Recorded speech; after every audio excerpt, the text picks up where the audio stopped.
오늘 말씀의 제목은 사울을 향한 공감과 함께 그리고 그것을 넘어 사울을 향한 공감과 함께 그리고 그것을 넘어입니다. 오늘 본문의 말씀은 제 마음을 매우 무겁게 했습니다. 일반적으로 사울이라고 한다면 모질이 결국 지옥에 간 사람이라고 말을 하는데 오늘 말씀을 읽으면서 제 마음속에 재조명되었기 때문에 그렇습니다. 사울을 말할 때 오늘 본문에서도 사무엘이 하나님께서 사울을 버렸다고 말씀을 하고 있고 또 15장에 가면 아말렉 전투 이후에 또다시 하나님께서 사울을 버리고 대신 다른 사람을 세웠다고 말씀하고 있습니다. 그 다른 사람이라는 게 다윗이죠. 그러니까 사울이라는 사람은 늘 다윗과 비교가 됩니다. 여인들도 다윗이 죽인 자는 만만이요 그에 비해서 사울이 죽인 자는 천천이라고 했죠. 사울이라는 사람은 언제나 사람들에게 다윗과 비교되어서 다윗은 위대한 사람, 본받아야 될 사람, 그러나 사울은 모질이 본받지 말아야 될 사람으로 치부가 되지 않습니까? 결과적으로 보면 우리가 그렇게 생각할 수 있습니다.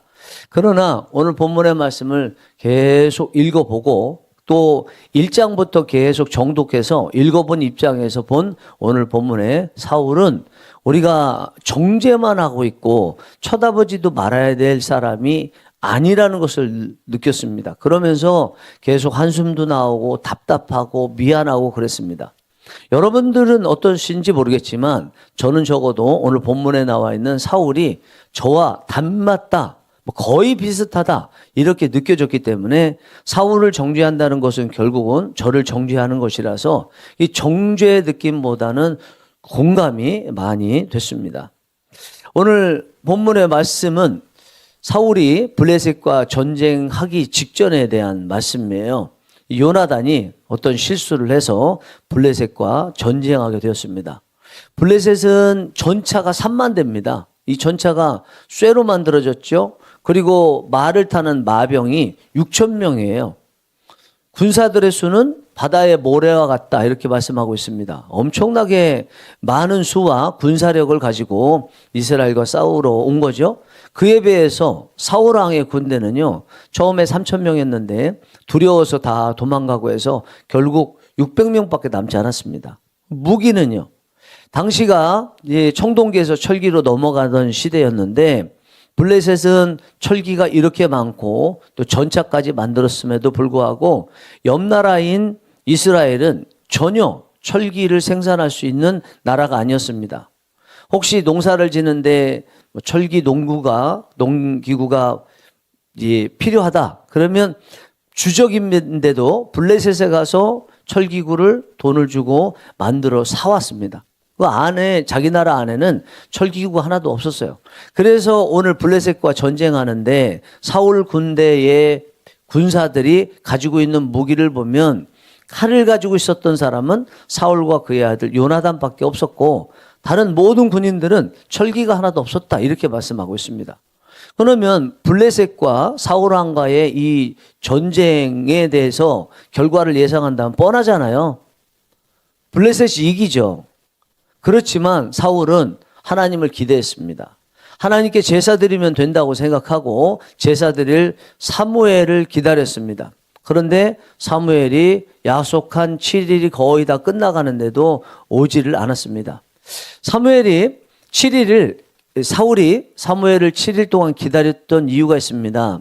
예전에 10장에 거꾸로 돌아가면 개인적으로 사무엘이 사울에게 왕으로 기름 부음 다음에 나중에 사울이 먼저 길갈로 내려가면 본인도 7일 안에 뒤따라 가겠다, 제사를 드리겠다라고 얘기했던 적이 있거든요. 그 내용이 개인적으로 그냥 한 이야기고 지금 이 전쟁은 그 이야기 2년 후입니다. 그러면 2년 전에 그냥 한 번 한 이야기인 것 같지만 사울 왕은 그것을 이때에도 적용해야 될 말씀으로 기억을 하고 있었습니다. 사무엘상 10장 8절을 보겠습니다. 너는 나보다 앞서 길갈로 내려가라. 내가 네게로 내려가서 번제와 화목제를 드리리니 내가 네게 가서 네가 행한 것을 가르칠 때까지 7일 동안 기다리라. 여기 7일 동안 기다리라고 그랬죠. 2년 전에 했던 그것도 개인적으로 기름 붓던 당시에 했던 말이기 때문에 2년이 지난 지금도 2년 전의 말씀이 적용될지 안 될지 사람들마다 해석이 분분합니다. 그런데 이 말씀이 반드시 적용돼야 된다는 거, 이거는 증거가 있습니다. 뭐 그것이 맞느니 안 맞느니 하지만 어쨌든 간에 이것을 시행해야 되는 사울왕의 입장에서 시행을 하고 있잖아요. 사무엘을 7일 안에 올 것으로 생각하고 기다리고 있는 이 모습은 바로 10장 28절에 사무엘이 말했던 또는 약속했던 내용을 사울왕이 기억하고 있었다는 거죠. 그렇게 해야 된다는 것이고 알고 있었다는 거죠. 그렇게 기억하면서 사무엘을 기다렸지만 사무엘이 7일이 다 끝나가는데도 오지 않자 백성들은 또 흩어지고 하니까 어쩔 수 없이 본인은 사울왕이 대신 제사를 하나님께 드렸습니다. 그 제사 드리고 나자마자 사무엘이 왔어요. 왕이 무슨 일을 했습니까? 다시 이야기하면 왕이 지금 무슨 짓을 했습니까? 이런 얘기죠. 왕이 망령되이 행하였습니다. 하나님께서 왕을 버려서 다른 사람을 왕으로 세우시기로 했습니다. 이렇게 말하고요. 그리고 기브아라는 곳으로 사무엘은 떠나는 게 오늘 본문 말씀 전체 내용입니다. 14절 볼까요? 지금은 왕의 나라가 길지 못할 것이라 여호와께서 왕에게 명령하신 바를 왕이 지키지 아니하였으므로 여호와께서 그의 마음에 맞는 사람을 구하여 여호와께서 그를 그의 백성의 지도자로 삼으셨느니라 하고 이미 하나님은 삼으셨어요. 이 말씀을 보면서 누가 사울을 정죄할 수 있을까 하는 생각이 들었습니다. 누가 사울이 아닌가 하는 생각이 들었습니다. 제가 사울이었습니다. 여러분들도 다 사울 아닙니까? 특별히 사울이 이렇게 사무엘을 7일 동안 기다렸다가 본인이 사무엘 대신에 제사를 드린 잘못을 행하게 됐는데 이 잘못을 행한 것이 백성들이 흩어졌기 때문이라고 8절에서 말씀하거든요. 백성들이 흩어지면 어떻게 돼요? 왕으로서 왕의 존재 가치가 없는 거죠. 왕의 자리 이제는 내려놓아야 되는 거 아닙니까? 실제로 잠언 14장 28절에서 솔로몬이 이런 말을 했어요. 백성이 많은 것은 왕의 영광이요 백성이 적은 것은 주권자의 패망이니라. 백성이 많은 것은 왕에게 주권자에게 영광이 된대요. 그러나 백성이 없어지게 되면 주권자가 패망한다. 왕의 그 왕관을 내려놓아야 된다. 이런 이야기잖아요. 누구나 백성이 많게 되면 굉장히 자부심을 갖고 지금 하고 있는 일 잘하고 있다 느끼겠지만 점점점 자기를 따르는 사람들이 사라진다, 흩어진다, 줄어든다. 그러면 얼마나 그 자리가 두렵습니까? 성경에서는요, 숫자를 굉장히 중요시 여깁니다. 오늘 본문에도 블레셋 사람들의 숫자, 사울의 군대 숫자도 정확하게 표현하잖아요. 성경이 66권인데 그 중에서 얼마나 숫자를 하나님께서 중요시 여기는지 66권 중에 한 권을 숫자라는 이름을 가진 것으로 성경에 넣은 것도 있어요. 그게 뭐예요? 민수기죠. 영어로 하면 numbers입니다. numbers, 숫자들. 우리야 이거를 번역하기를 백성의 숫자다 그래서 백성민자를 써서 민수기라고 했지만 영어로 하면 그냥 숫자들이에요. 하나님께서 수를 이렇게 중요시 여긴다는 것을 의미하는 거죠. 그런 입장에서 사울왕이 백성들이 흩어지는 상황이 있기 때문에 빨리 그들이 흩어지지 않도록 하기 위해서 사무엘은 또 늦게 오니까 대신 제사 드리고 전쟁하러 가려고 하는 이 모습은 우리가 이해되지 않습니까? 여러분들이 사장이라면 가장 두려운 것이 직원들이 점점점 떠나는 거 아니에요? 어떤 행사를 하는데 직원들이 잘 모이지 않는 게 제일 신경 쓰이고 두려운 거 아니에요? 고객의 숫자가 점점점 줄어드는 거 아니에요? 재정 숫자가 줄어드는 거 아니에요? 우리 교회도 마찬가지입니다. 교회도 성도 수 줄어들고 재정 숫자가 줄어들 때 신경 쓰여요. 항상 안 쓰려고 해도 신경 쓰여요. 거기서 자유로울 사람 있습니까? 아무도 없다고 생각합니다. 가정은 어떤가요? 가정의 경제적 수입의 숫자, 그거 얼마나 가장으로서 신경 쓰이고 부모로서 신경 쓰입니까? 얼마나 미안합니까? 자신의 무능함 때문에 자녀가 하고 싶은 거 못하는 것 아닌가 하는 그런 거 신경 쓰이잖아요. 정치가 지금 이상하게 가는 이유가 뭡니까? 백성들의 수가 자기를 뽑아주는 그 국민들의 수, 표가 줄어드는 것, 이것이 두려우니까 수를 얻기 위해서 온갖 수를 다 쓰기도 하지 않습니까? 그러니까 우리는 오늘 본문에 나와 있는 사울을 정죄할 수가 없는 거예요. 우리가 사울이니까, 내가 사울이니까 그렇습니다. 그런데 그렇게 왕 입장에서 중요한 백성이 흩어지고 있는 이 입장에서 그래도 사울을 위로할 수 있는 사람, 제가 보기에는 스승이라도 한 사람이 있었으면 얼마나 좋았을까 하는 생각이 들어요.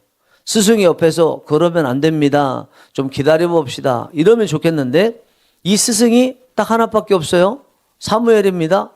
사무엘이 옆에서 조언해주고 잘하도록 독려해주고 이래야 되는데 사무엘이 오히려 늦게 왔어요. 사무엘이 늦게 오는 동안에 사울이 대신 사무엘을 대신해서 제사를 드린 것을 보고 호되게 책망하잖아요. 그리고 일종의 저주처럼 당신의 왕이 이미 사라졌습니다. 이렇게 선포하잖아요. 여러분, 그리고 이렇게 말한 다음에 사무엘이 어디로 갔다고요? 기부하러 갔어요. 전쟁은 게바에서 하거든요. 그런데 사무엘은 기부하러 갔어요. 무슨 얘기입니까? 사무엘이 분이 풀리지 않아가지고 씩씩거리면서 삐지듯이 전쟁터에 가지 않고 자기 가고 싶은데 산당으로 갔다는 거예요. 아무리 하나님께서 말씀을 그렇게 전하라고 또 두려운 말씀을 전하라고 하셨더라도 사무엘 입장에서 그래도 제자였고 그래도 사울에게 왕으로 기름 부었고 그래도 왕의 도를 가르쳐야 되는 실제로 이 나라의 사부로서 인간적으로 사울을 좀 도우면 안 될까요? 하나님은 이렇게 말씀하셨습니다. 하지만 그러나 왕이시여 내가 마음이 너무 안타깝습니다. 그러면서 인간적으로 도와주고 그리고 그렇게 하나님의 말씀을 딱 선포하고 나서 전쟁터로 갈 때 사무엘이 사울왕과 함께 게바로 갔다면 하나님께서 책망하셨을까요? 너 이놈, 내가 말씀을 이렇게 전하라고 했는데 너 왜 왕위에서 이미 폐위된 사울왕하고 왜 같이 갔어? 그리고 왜 위로해줬어? 위로할 가치도 없는데 왜 위로해줬어? 하나님께서 이러실까요? 안 그러셨을 것 같아요. 만약에 사무엘이 이렇게 하나님의 두려운 말씀을 전했다 할지라도 인간적으로는 위로해주고 전쟁터에서 같이 가면서 등 두드려주고 그래도 자신이 할 수 있는 역량 가운데 최선을 다해서 도와줬다면 사울이 이제 13장인데 2장 가면 15장에 아말렉에서 완전히 하나님으로부터 폐위되게 되는데 그 폐위되는 지경까지 갔을까라는 생각이 드는 거예요. 그래도 사무엘이 전쟁터에 같이 가고 이후에도 사울왕과 같이 좀 있었으면 사울왕을 가르칠 기회가 있잖아요. 왕으로서 어떻게 해야 되는지 또 힘들고 어렵지만 그런 가운데서도 어떻게 해야 되는지 그래도 말씀 보여잡고 있어야 됩니다. 지금까지 이스라엘 역사에서 어려움이 있었지만 하나님께서 숫자로 이기시는 게 아니라 하나님께서 나타나서 이기게 해주셨기 때문에 백성들이 흩어지더라도 두려워하지 말아야 됩니다. 이런 얘기를 계속 해줬어야 될 거 아니에요. 그리고 가장 중요한 것이 왕의 인기가 아니고 하나님입니다. 이런 것들을 계속 얘기해줘야 돼. 얘기해 주려면 같이 있어야 얘기를 해주는데 사울왕을 딸랑 게바로 보내고 자기는 기부하러 이렇게 헤어져서 따로따로 있는데 가르칠 기회가 어디 있겠어요? 여러분 본문에 나와 있는 사무엘이 너무나 야속해요. 오히려 위대한 하나님의 사람이라고 느껴지지만 그러나 하나님의 사람으로서 한 사람으로서 사람 구실을 인간적인 구실을 하는 것도 하나님의 사람으로서 할 일이라고 본다면 사무엘이 너무너무 야속하고요. 너무너무 부족해요. 왜요? 아까 말씀드린 것처럼 내가 사울이니까 왜 나한테 이러냐? 왜 나를 홀로 두고 잘못했다면 정죄만 하고 있고 잘못을 딛고 일어나서 제대로 갈 수 있도록 왜 나를 도와주지 않냐 이런 마음이 드는 거예요. 그런데 한편으로 또 생각해 보면 제가 사무엘인 거예요. 사무엘. 제가 우리 교회에서 사무엘인 거예요. 제 가정에서 또 사무엘인 거예요. 하나님의 말씀을 부여잡았다고 말씀이 정답이라서 정답인 말씀을 선포하는 건 좋은데 거기에 대해서 인간적으로 마치 모든 사람을 죄인인 것처럼 취급하려고 했던 그런 모습. 자녀들을 가르치는데 영적으로 가정을 이끈다고 하면서 인간적으로 내 아들, 내 딸이라고 그렇게 아버지의 모습으로 보였어야 하는데 그러지 못했던 오늘 잘난 못난 겉으로는 잘났는데 하나님도 인정을 하시는데 실상적으로 내막을 보면 못난 사무엘 같은 것이 저의 모습이고 어쩌면 여러분들은 저만큼만 아니더라도 다 어떤 면에서는 사무엘 아닐까. 우리는 다 사무엘이고 다 사울이다 라는 생각이 듭니다. 그래서 사울이 너무 안타까웠어요. 미안했어요 정말. 언제나 저는 다윗하고 비교를 하면서 다윗이 위대하고 사울은 그렇지 않다. 사울은 절대로 본받으면 안 된다 하지만 사울의 그 모습이 그렇게 정죄만 당할 모습은 아니라는 것을 느꼈기 때문입니다. 여러분 오늘 이 사건이 사울이 왕이 된 2년 후거든요. 그 2년 동안 잘해왔다는 거예요. 그런데 2년 딱 후됐을 때 이 사건으로 폐위되는 것 같은 이런 모습을 보이는데 한순간에 이런 모습이 생겼다는 거예요. 얼마나 안타까워요. 잘하고 있었는데 한 번 때문에. 지금 이렇다 할지라도 15장에 갔을 때는 하나님께서 네가 지난번엔 그랬지만 이제 제대로 됐으니까 너를 왕으로 다시 인정하노라. 이렇게 뒤집어서 말씀하실 수 있는 기회가 주어졌고 그것이 특별히 사무엘의 역할을 해야 되는데 늦게 오고 정죄만 하고 있고 하는 이 사무엘이 또 한편에서는 야속하고 그렇게 사무엘에 의해서 어떤 면에서 희생양처럼 되어버린 사울왕이 너무 불쌍하다는 거예요. 그럼에도 불구하고 오늘 말씀은 하나님께서 주신 말씀이기 때문에 사울이 잘못한 겁니다. 사무엘을 통해서 하나님께서 주신 말씀은 사무엘이 잘못한 건 맞아요. 사무엘이 비록 잘못했다 할지라도 자기에게 스승 역할을 제대로 해주지 않았다 할지라도 사울은요, 그래도 그 잘못을 딛고 말씀을 생각하면서 회개하고 일어났어야 돼요. 비록 잘못했다는 말을 들었을지라도 마치 농구에서 슛을 쐈는데 골을 넣지 못했다 할지라도 회개와 말씀이라는 리바운드를 통해서 다시 슛을 쏴서 왕의 자리로 인정받을 수 있는 사람으로 됐어야 되는데 사울은 그렇지 않았어요. 사무엘을 원망만 했을 것입니다.